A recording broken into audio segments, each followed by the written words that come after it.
Hey everybody, it's Jay Ball, Blue Jays Outdoors. Welcome back to a super exciting episode to the 2022 fishing season. Today is actually going to be the very first time that I do a catch, clean, and cook video. You guys know I mostly do catch and release, right? I do like to keep a few panfish from time to time just to have a decent meal, but I don't target panfish unless it's ice fishing season. You know, all throughout open water season, I'm either targeting walleye with my buddy Mark on Team Shortshank for the MWT Walleye Series, or I'm out chasing bass with Dylan Grove from Extreme Outdoorsman. But this past ice fishing season has been absolutely epic. We've been catching some actually awesome bluegills, you know, no real giants, but just some really good eater quality fish. You guys actually saw a couple videos ago the catch and the clean process. And actually, before we get into this whole catch, cook, and clean, why don't I show you some of these fish catches? And you guys are not going to want to miss this because this has just been an absolutely epic ice fishing season. Yep.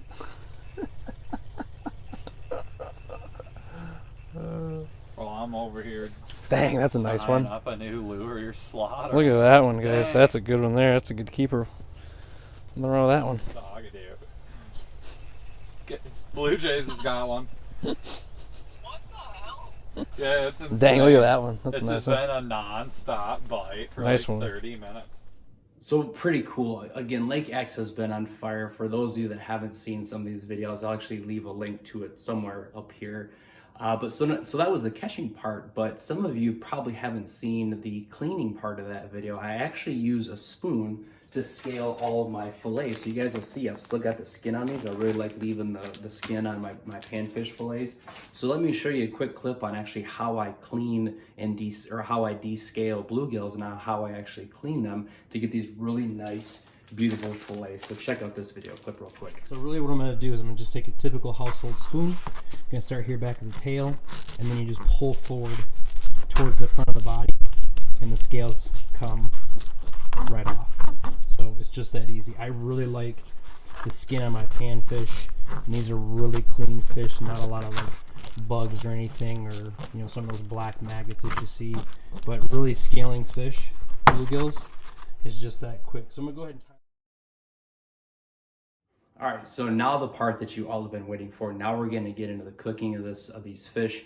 Again, I like to keep this really simple. I really like to get as much flavor out of the fish as possible, but I do like to add something a little bit different. So I'm actually going to show you guys what I use maple syrup for in this fish cooking recipe. So you can use this for any panfish. It can be bluegill, perch, crappie, walleye. I've done it with all different types of fish. My absolute favorite batter to use, because I have a gluten sensitivity, I can't use Drake's or anything, is this Louisiana New Orleans fish fry. So this is the lemon Cajun. This is a cornmeal based fish fry.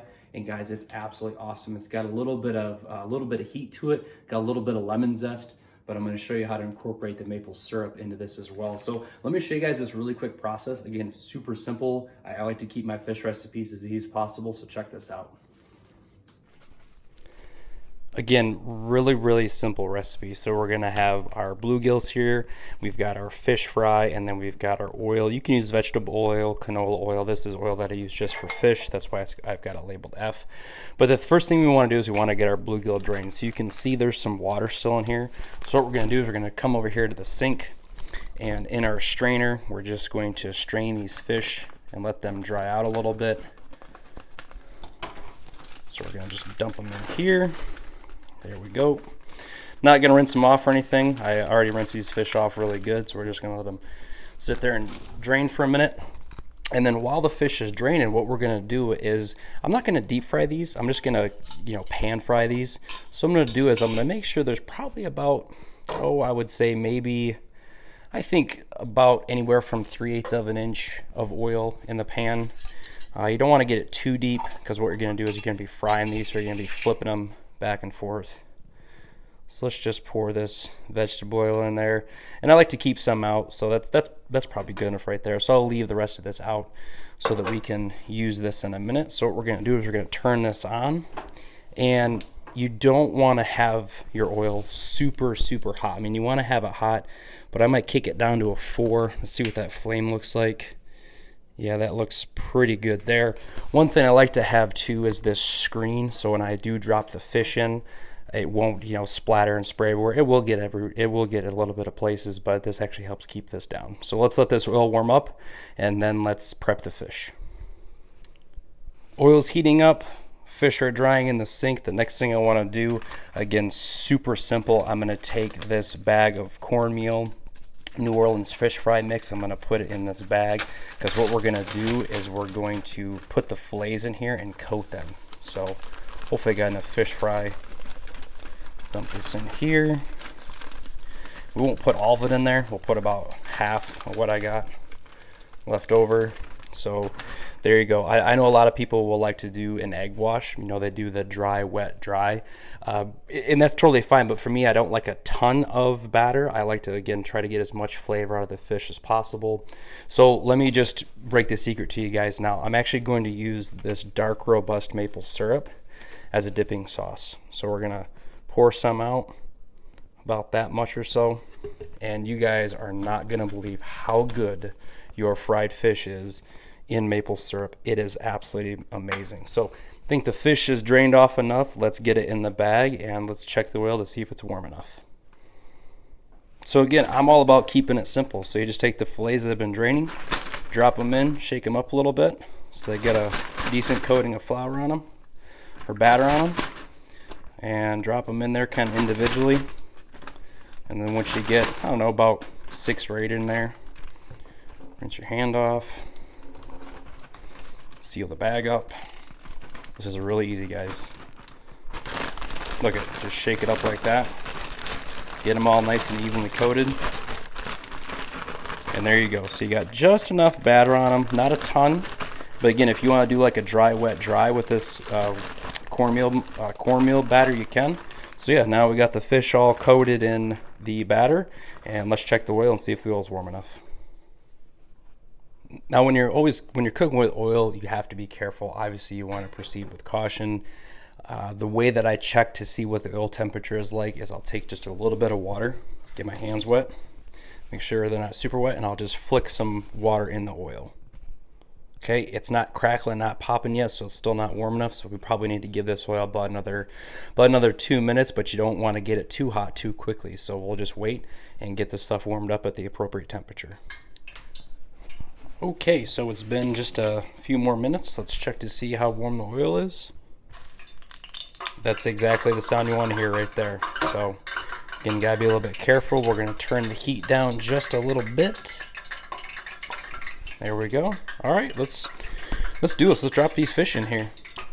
Now, I can't remember if it's skin up or skin down to make it so it doesn't curl over. So we're gonna try one and see what happens here.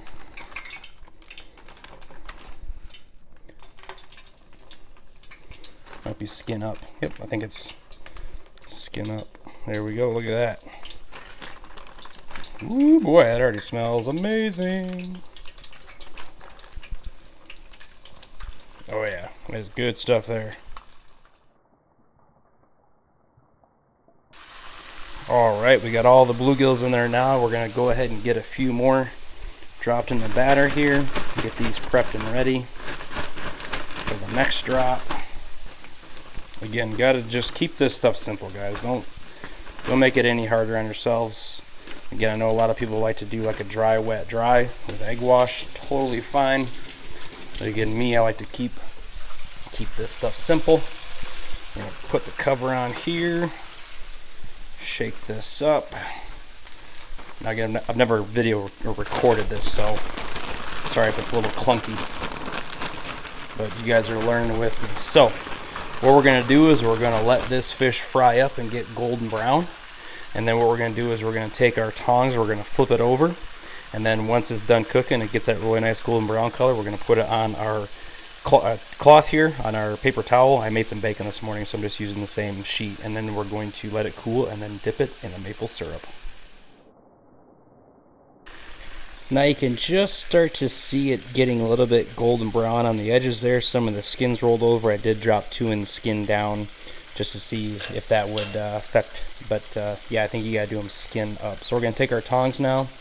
And we're just going to flip these over. Oh yeah, those are looking really good. See how it's got that nice golden brown color to it? And yeah, this is going to be really flaky really flavorful. Try to get these all flipped over. And again, it's just one of those things where you're just going to get used to it after doing it for a while. You'll just know when they're all cooked. Again, just watch the color of the meat. It's going to be super white, but you want to get that nice brown look to it. So let these cook for about another minute or so, and then we'll pull them off.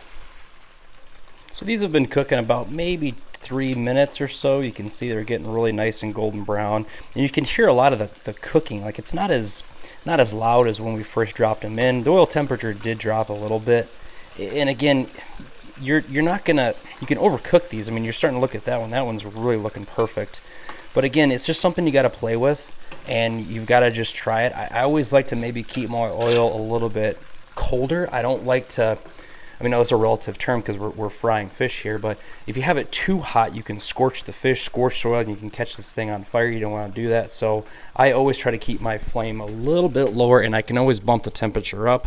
But again, it's just one of those things that you've got to play with over time, and you'll eventually get the hang of it. But again, this is like cooking pancakes. You don't want to rush it. Just want to take your time. So we're getting close. We'll pull these off here in just a couple seconds. Okay, I think these are done. Look at the color on that. Perfectly golden brown. Again, this is something you don't want to rush. So we're just going to take all these pieces out of here. And I've got the oven actually set at 170. We're going to put these in the oven and let these guys just kind of sit there and warm up while we finish this next batch. So let me get all these out of the pan and throw the next batch in.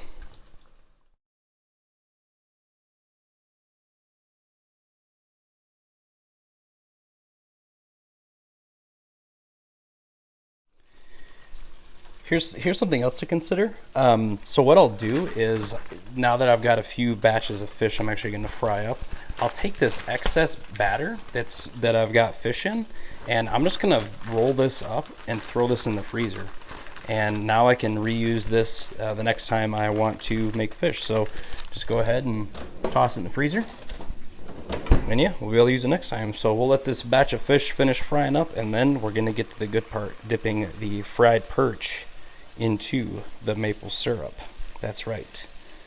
Game changer. Almost there. We're almost ready to flip it the first time. Again, I do not like to rush this process. You know, I know I'm probably going to get some criticism for the oil temperature or whatever, but this is just how I feel comfortable doing it. I like to just take my time. This way I can really make sure they're thoroughly cooked, and I get that nice crispy fish that I always like with that really soft, flaky white meat inside. Now we're ready to flip them. You can see they're starting to get that really nice golden brown color on the backside. These are the kind of meals where you're glad you're a outdoorsman or fisherman, whatever you want to call yourself. Can't buy it like this. Ooh yeah. I think this last batch is done, so we're going to turn the heat off. We're going to take all these guys off, set them on the tray of ones that were already done. Looks like there's a few missing. I might have already sampled a few. My bad. Sorry, I can't help myself. Hey, a crappie got in there. What do you know? That's a crappie. Wonder how he got in there. Oh yeah, that's like perfect coloring. Nice golden brown. Get all these off here. I know you guys are questioning yourself about the maple syrup thing. Trust me. You're not going to want to miss this. Alright, last one is out of the pan. We're going to let these cool off and then dip them in maple syrup. Alright, so this is the moment you all have been waiting for. So I've got some Blue Jays maple syrup, and I've got my fried fish. Guys, you have got to try this. No magic tricks, no like cutting and not eating it, but check this out. Man, why is that so good? Yes, you can dip fried fish into maple syrup. Man, that's good. This shouldn't be that good.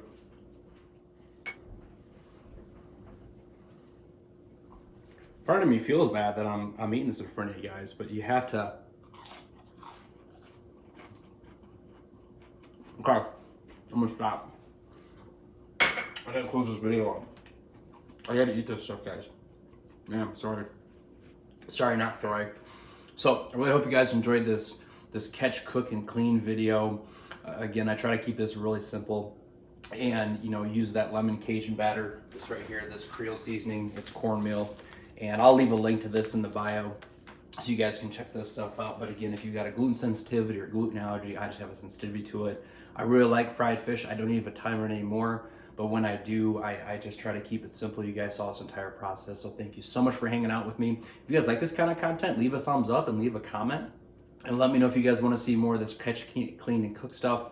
If you guys want me to do it with walleye or any other species, let me know. I'd really like to do this stuff for you, especially if you guys like this kind of content. So again, thank you so much for your support. And remember, the easiest way to change your attitude is by showing gratitude. Thanks, and we'll catch you in the water next time. I'm gonna eat another piece. Sorry. Man, that's good. I'm done.